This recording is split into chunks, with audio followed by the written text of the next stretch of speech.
morning, everyone. I am so excited for this next panel. It's called The Global Fight for Women's Rights. And if you look at the title of the conference, Braving the New World Order, and if you look at what happened on Tuesday with over 100 women that are about to enter national office, I can't think of a more perfect time to be welcoming Dr. Ansari here to talk about the global fight for women's rights. Dr. Ansari is an author, a historian, and a teacher. Her book, Jewels of Allah, The Untold Story of Women in Iran, received international attention and has garnered multiple awards. She has this year been appointed one of six UN Women Champions of Innovation, and she's also a visiting professor at the London School of Economics Center for Women, Peace, and Security. So without any further ado, please welcome Dr. Nina Ansari.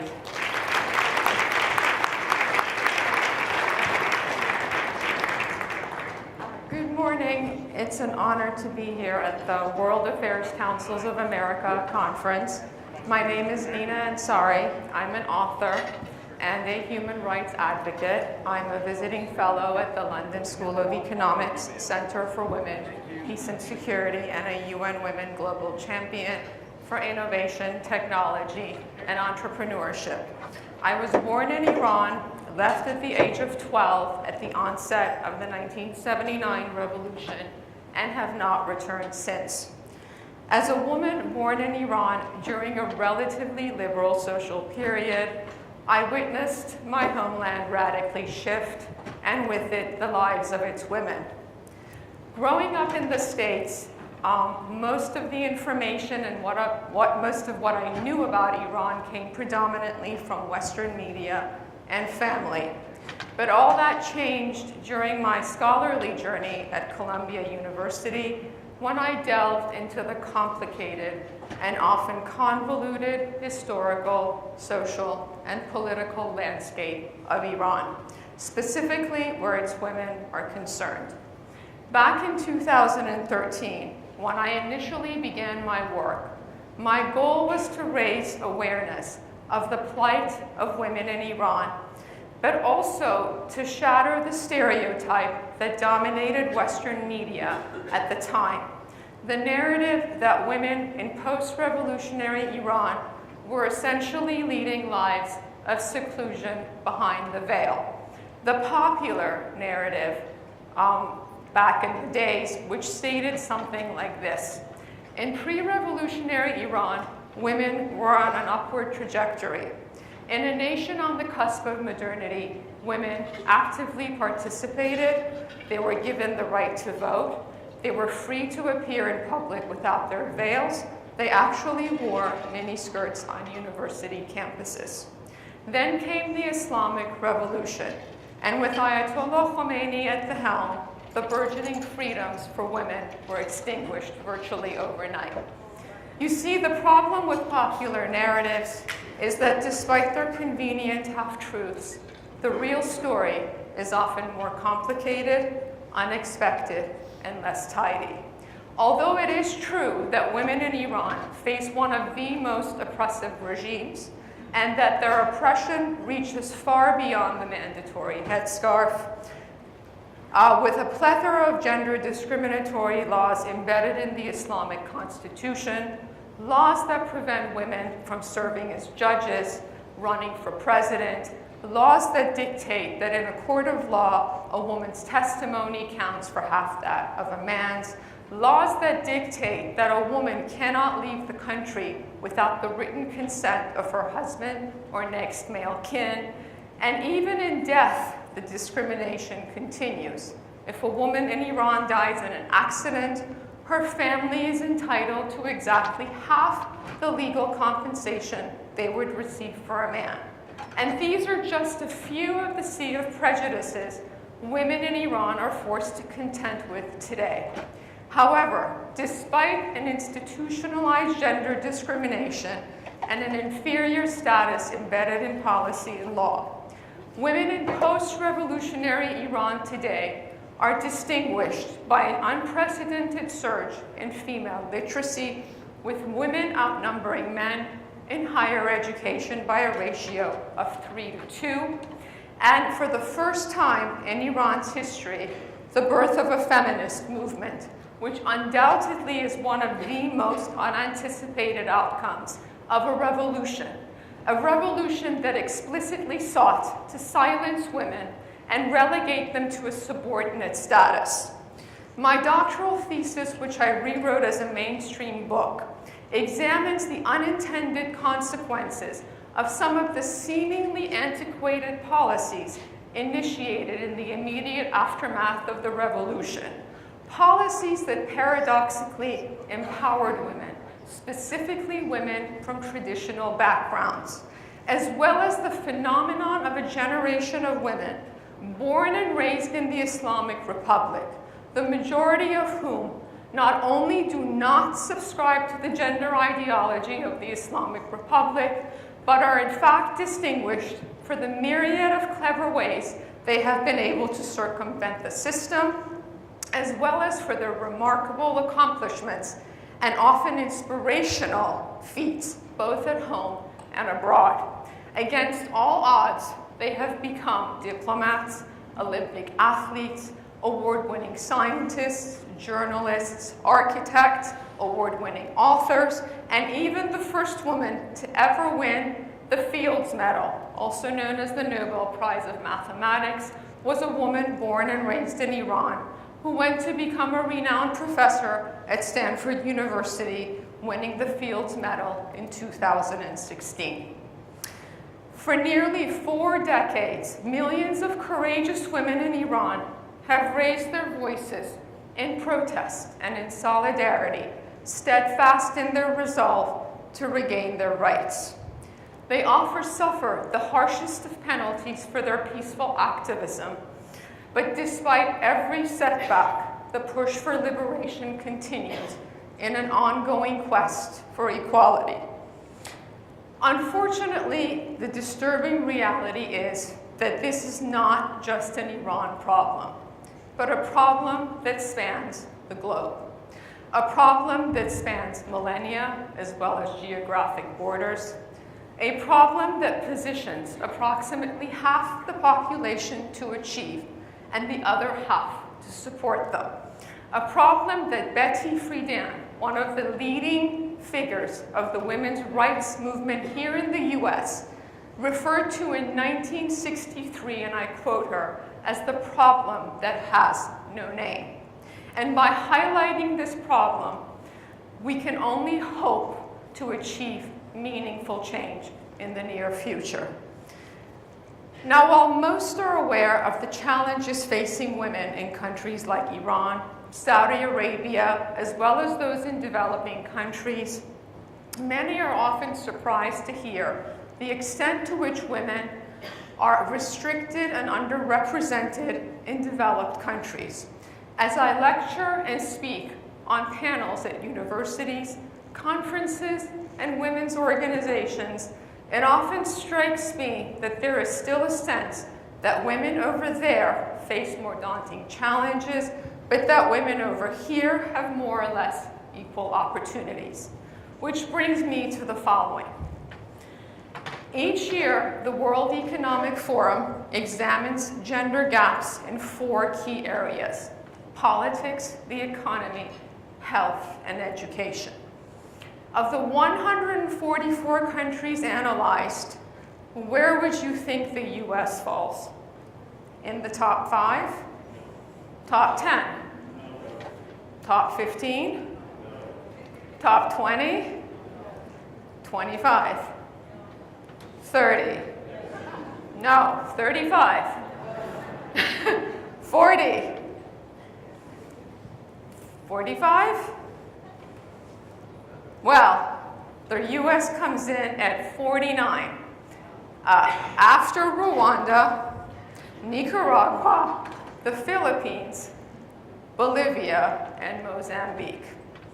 That is, despite the popular belief that America is an equal opportunity, more or less equal opportunity society. The statistics here tell a different story.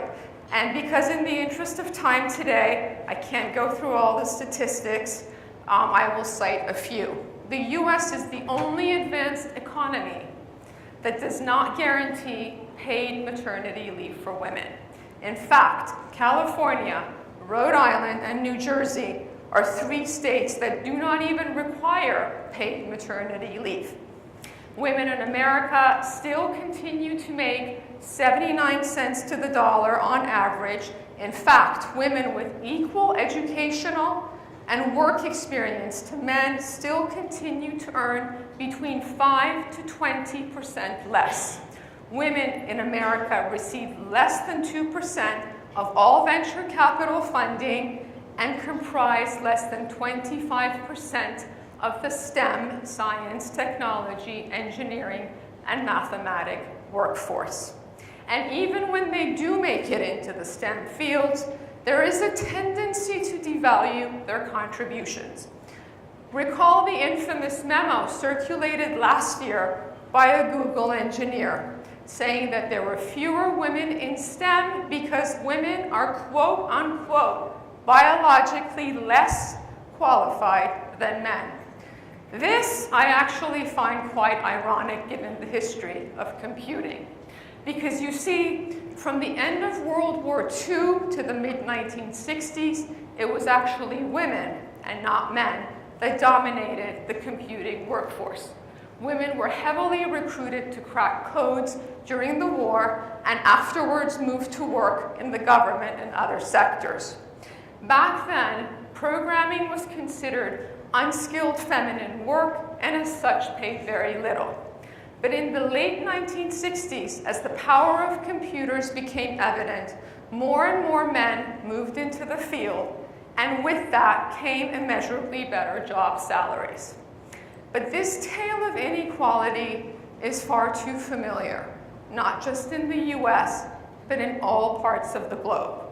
I'm going to bring up another country which is, again, known more or less for having an equal opportunity reputation, the United Kingdom. Of the 144 countries analyzed annually by the World Economic Forum, where would you think the United Kingdom falls? Top 5? Top 10? Top 15? Yes, actually the UK, surprisingly, is way well advanced than America is, but still, some of the numbers, some of the statistics there spell a different story. According to the Women's Equity Party, a feminist political party in the UK, women in the UK still earn an average of 81 pence for every pound a man earns. Women comprise nearly 29% of parliamentary ministers and only 25% of judges. And of the top 100 companies listed on the Financial Stock Exchange, women, they only lead less than a quarter of those companies. So as we can see, this is not just an Iran problem, it's a global problem, but what about some of the challenges facing women globally? Here too, worldwide statistics reflect the ongoing inequity applicable to women in leadership and economic status, political representation, and educational opportunities. Just to give you a few examples, again, in the interest of time, I can't list all of them today. More than 150 countries around the world have at least one law that discriminates against women. In 100 countries, women continue to be banned from certain fields of study solely based on their gender. In 59 countries, there are no laws against sexual harassment at work. Worldwide, 1/4 of girls are forced into early marriage, that is before the age of 18. And worldwide, women continue to be vastly underrepresented in the electoral process, as well as leadership positions. Just to give you a few examples, women comprise nearly 5% of Fortune 500 CEOs, and of the 193 UN member states, there are only 22 female heads or leaders, and worldwide, less than 10% of university heads are women. Fact is that the global community faces a series of interconnected challenges, and that the challenges confronted by women in developed countries cannot be divorced from wider gender discrimination across the globe. And chief among that is securing women's economic, social, and political rights. And this entails addressing the present imbalance which sees women underrepresented in virtually all sectors. This entails not only enumerating, but identifying all the obstacles and barriers that prevent women from reaching their full potential.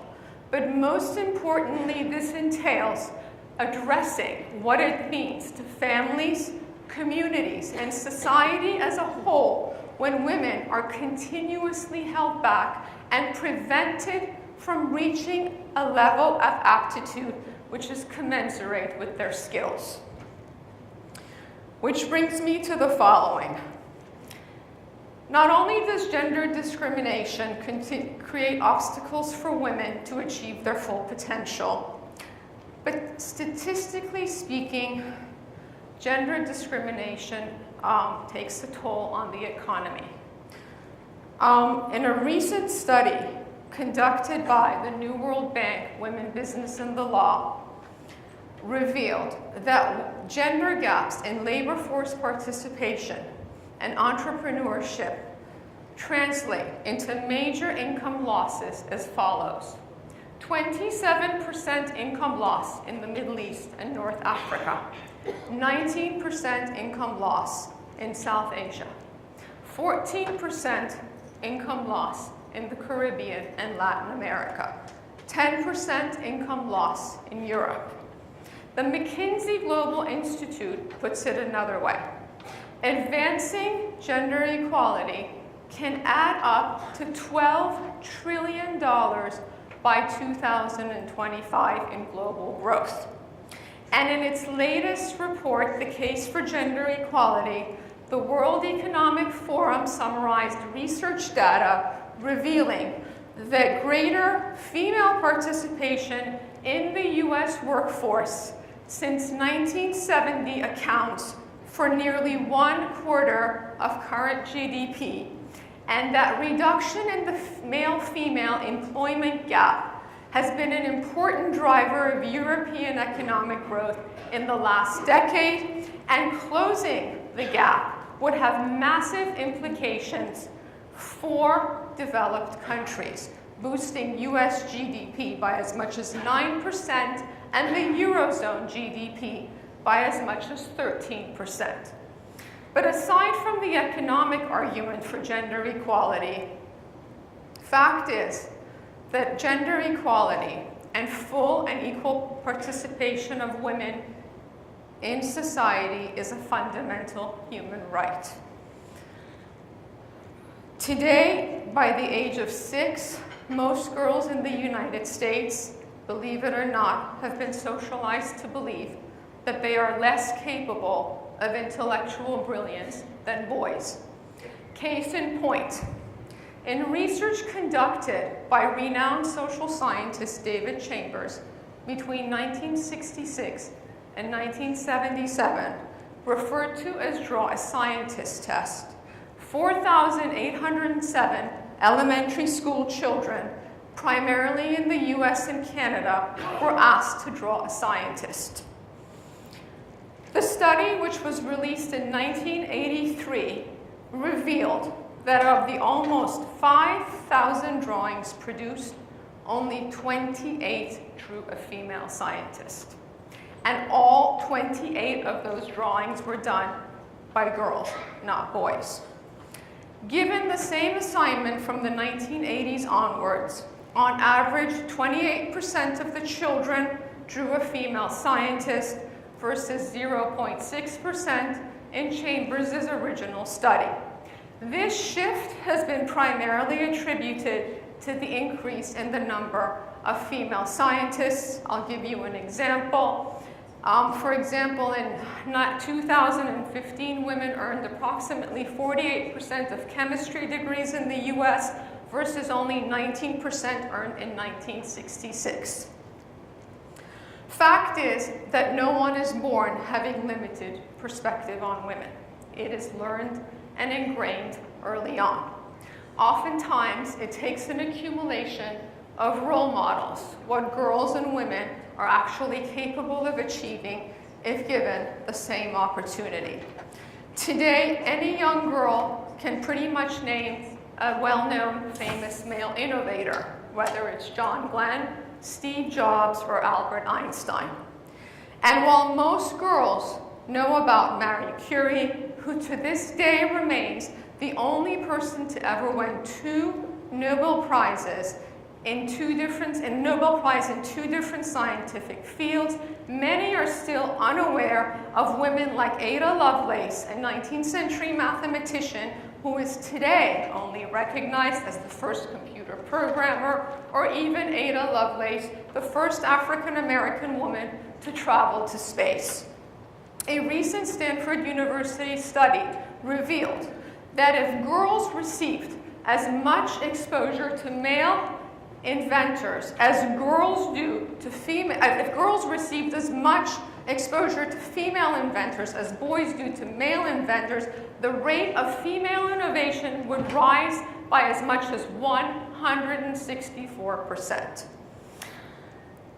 The fact is that although incremental change and progress has occurred with respect to gender equality in both developed and developing nations, we still have a long way to go in order to ensure that women have the same benefits and opportunities as do men. So how do we get there? How do we work together to advance gender equality? Author Marina Marinostadir of the Equality Unit of the Ministry of Welfare in Iceland explains how Iceland has come to rate first 9 years in a row on the World Economic Forum's Global Gender Gap Index, and I quote her, "What is the secret to Iceland's success? In short, it is that gender equality does not come about of its own accord. It requires the collective action and solidarity of women, human rights defenders, political will, and legislation such as gender budgeting and quotas."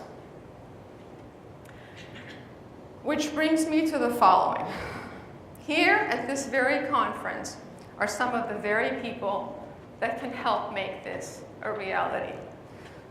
Government officials, political leaders, diplomats, entrepreneurs, business executives, thought leaders, experts, and all those interested to convene and engage on the most pressing global issues and policy choices impacting our lives. Today, the world is more interconnected and more technologically advanced than ever before, which means that every single one of us in this room has the opportunity to not only advocate for, but advance gender equality, to help reframe the issues, and to advance the ethical argument, to subvert the notion that men are somehow better qualified, because ultimately talent is not gendered. As we work together to empower women, we have to realize one thing. We are more powerful as one. So when we work together to empower women, please think of it in this manner, that we are working together ultimately to create the benefits of a more equitable world. Thank you so much.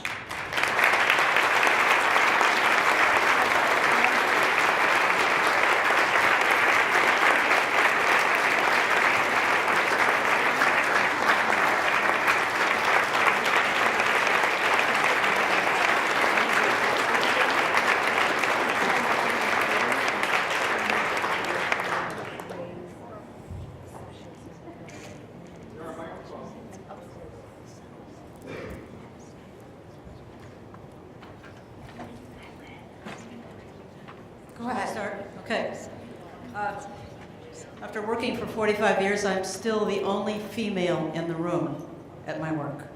Oh my goodness. So my question for you is, what can World Affairs Councils do to advance gender equality? It's a great question. You know, there are problems with respect to achieving gender equality. It's not just 1, 2, or 3. So I'm going to give you some examples of where anyone, not just the World Affairs Council, can help to advocate for gender equality. For example, let's discuss the gender gap in labor force participation. How do we eliminate gender gaps? And I'll give you an example. One way is by helping and advocating for tackling and confronting wage discrimination head-on. And I'll give you an example. Recently, Salesforce invested $5 million in order to close the gender pay gap it discovered within its own company in 2015. I'll give you another example. Starbucks recently reached 100% pay equity after a 10-year process. Now, these are just a few of the companies that are paving the way. But the truth is, and I'm relieved you brought this up, actually excited, that we desperately need others to follow suit. So advocating, using other companies that have achieved in closing the gender pay gap as a barometer that this can be done. And as I quoted Magna, who is of the equality unit, gender equality does not come about of its own accord. It requires the collective action and solidarity of not just women, but of everyone. Another place where women are completely underrepresented, which to me is mind-boggling, is in peace processes and in conflict prevention and negotiations. Between 1997 and 2017, women comprised merely 2% of mediators, 5% of writers and signatories, and only 9% negotiators. I'll show you where a big problem is. Of the 11 peace agreements signed in 2017, only three of them contain gender-sensitive provisions. Here's another area that the World Affairs Council can advocate to bring about change and increase the numbers of women participating in peace processes, and I'll tell you why. Numerous studies have shown that when women are included in peace processes and agreements having to do with peace processes, there's a 35% increase in probability that the agreement will last at least 15 years longer. Thank you. I hope this is helpful.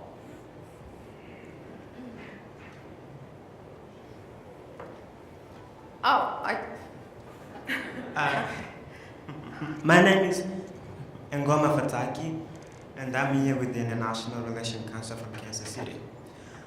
So I'm from Democratic Republic of Congo, and we see the same similar situation in my country, where we see women are still getting unfair treatment. There is a lot of women who are still facing domestic violence, sexually abused and raped by not just by our people, but only the military. And so that makes me wonder and question, how would my mother and my siblings, my sisters, be if we would still in a Democratic Republic of Congo? Be what? I'm sorry. And how would they face or fight against this unfair treatment if they would still be in my country right now? Right. And so my question to you is, I forgot to mention, they also still the ideology of women stay home and just taking care of the children. And so my question to you is, what can any ordinary people do to educate the community that still have that type of mentality?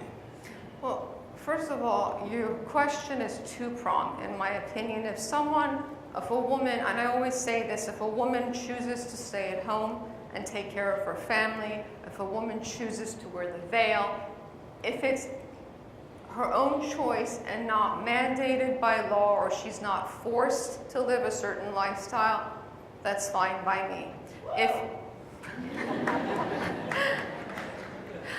But if the law dictates that a woman should wear certain things, should live a certain lifestyle, I'm vehemently against that. In terms of bringing attention to the plight of women in Congo, I recently saw a documentary that was heartbreaking that was aired by the London School of Economics, Women, Peace and Security, where I'm a visiting fellow, which exactly touched on the atrocities that are brought on women in Congo. And it's honestly, I don't mean to diminish by what's going on with women in my own country of Iran, but it really brought it to a whole other level because it is atrocious. And what bothered me most is that the international community is not cognizant of such atrocities. And which brings me to this. Today, and I mentioned this in my closing remarks, the world is more interconnected and technologically advanced, which brings me to the power of social media and technology to advocate for change in places such as your country. The part of the work that I do would not have been possible without the advent of social media and technology, and I'll tell you why. Social media and technology has actually created a portal into some of the most oppressive regimes, enabling even the most isolated women and girls to forge meaningful connections with the outside world. It has also enabled those of us who live in more privileged societies to be able to help.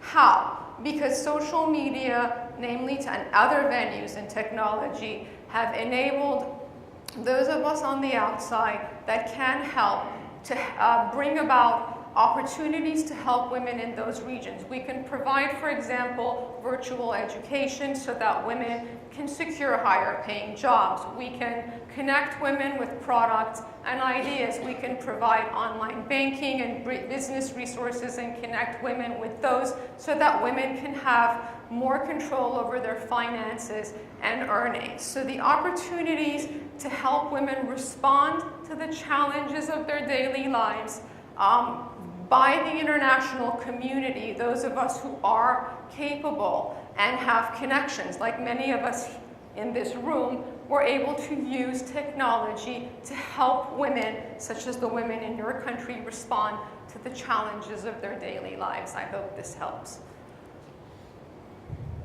Hi, my name is Zach Watson. I'm a student sponsored. Can you speak a little louder? Sure, yeah. Thank you. My name is Zach Watson. I'm a student sponsored by the International Affairs Forum of Traverse City, Michigan. My question relates to the high-profile accusations in sexual harassment.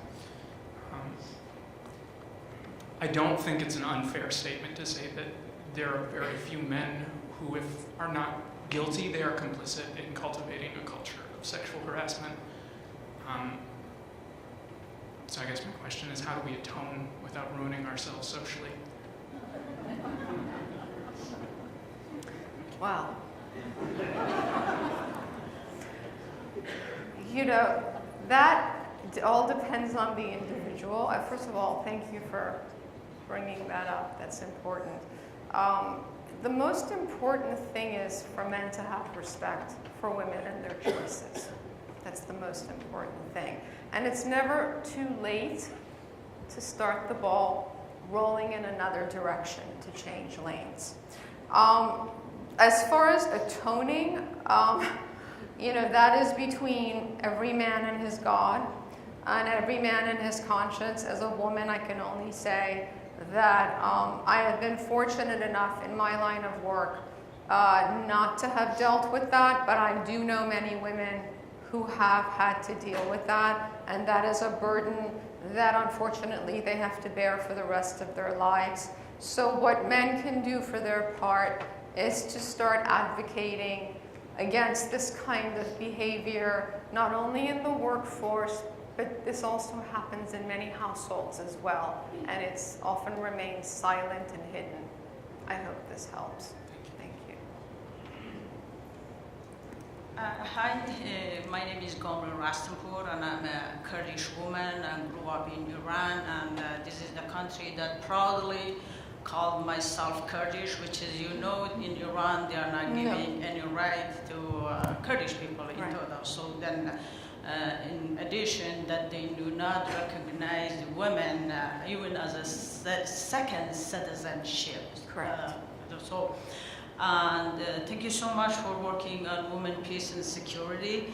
But just my question for you, while that is in the constitution in Iran, that's a dowry, heritage, child custody, you know, to me, it's kind of like, if you want to compare with US is here, where we are still fighting for a very basic needs, you know. Yes. If you look at this conference here, look at those beautiful women. They're sitting with the men, and side by side with each other. They're fighting, Right. they are there. But in Iran, we are still fighting for our very basic needs. You know, imagine, as a Kurdish woman, they didn't give birth certificate to me in Iran. Right. Look at the back. Right. Well, what I'm doing is, when I speak about the challenges facing women in Iran, and that's the primary, my primary work, and which is what I do at UN Women, and I continue that with LSE and advocate. And what I notice is this: there's strength in numbers. So when I talk about, because what happens is sometimes when I speak at universities, panels and conferences, and I touched on this in my opening remarks, in this country specifically with a lot of young minds, I get this look of, how does that concern me?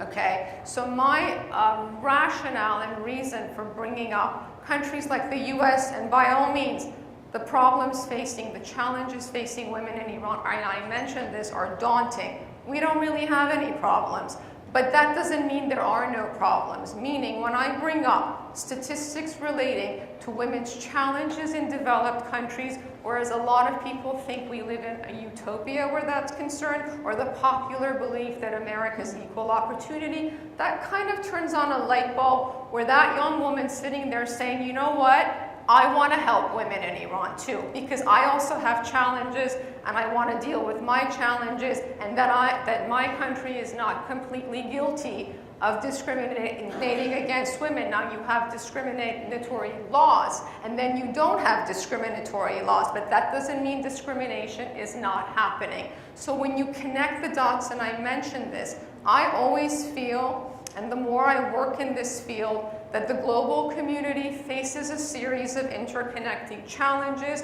where women are concerned.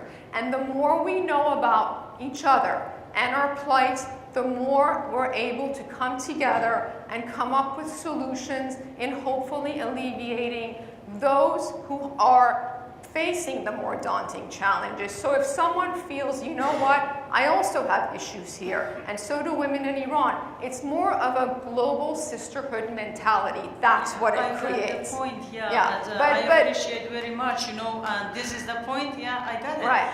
But just constitution there, how we can change the constitution. Well, you know, Iranian women, and God bless them, and I mentioned this just a few years ago, Nargis Mohammadi, a mother of two, 38 years old, received 16 years in prison for peaceful activism, for petitioning against some of these very laws that you're talking about. How can we do this? You have women in Iran who pay a high price so that hopefully future generations will prevail and be able to do what you're saying is change the Constitution.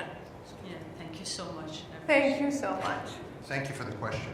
We are over time, but I will allow 2 questions together.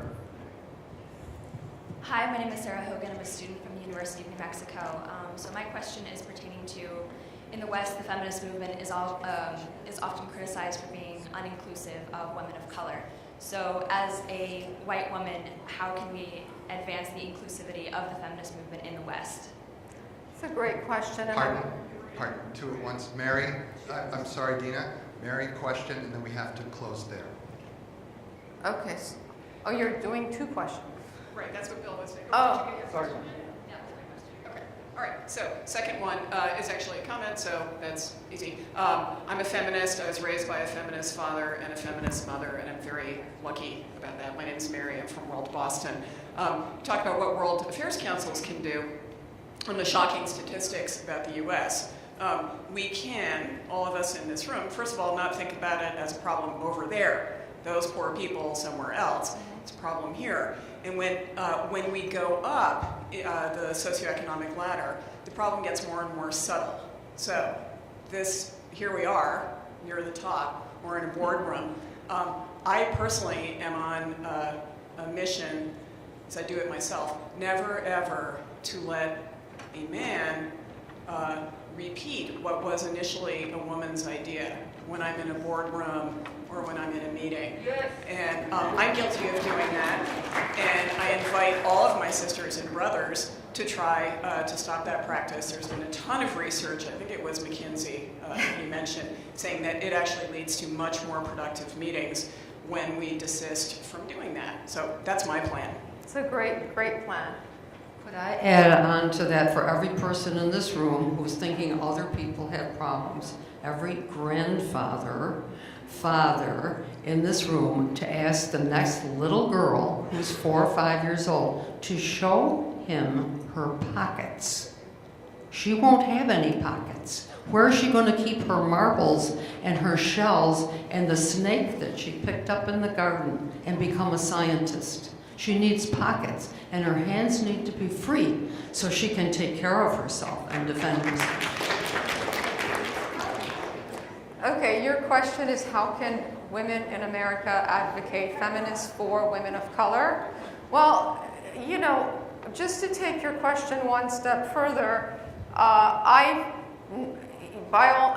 had a lot of support from women in America, so I'm eternally grateful. And again, nothing is black and white, and I mentioned the history of Iran with respect to women. It's not black and white. What I do notice that happens from time to time, and I don't think it's intentional, I just think everyone is sort of in their own little box and advocating for their own work. I'm guilty of that. I'll be the first person to say, the predominant nature of my work stems on highlighting atrocities against women in Iran. My social media platform is primarily used for that. Recently, I have made a concerted effort to highlight other women, women of color, women in other countries, and being in the UN has actually been a godsend for me because it's, awakened my senses to step out of your box. Yes, continue advocating for the women of Iran, but there are also women, like you mentioned. So same formula. Get out of your box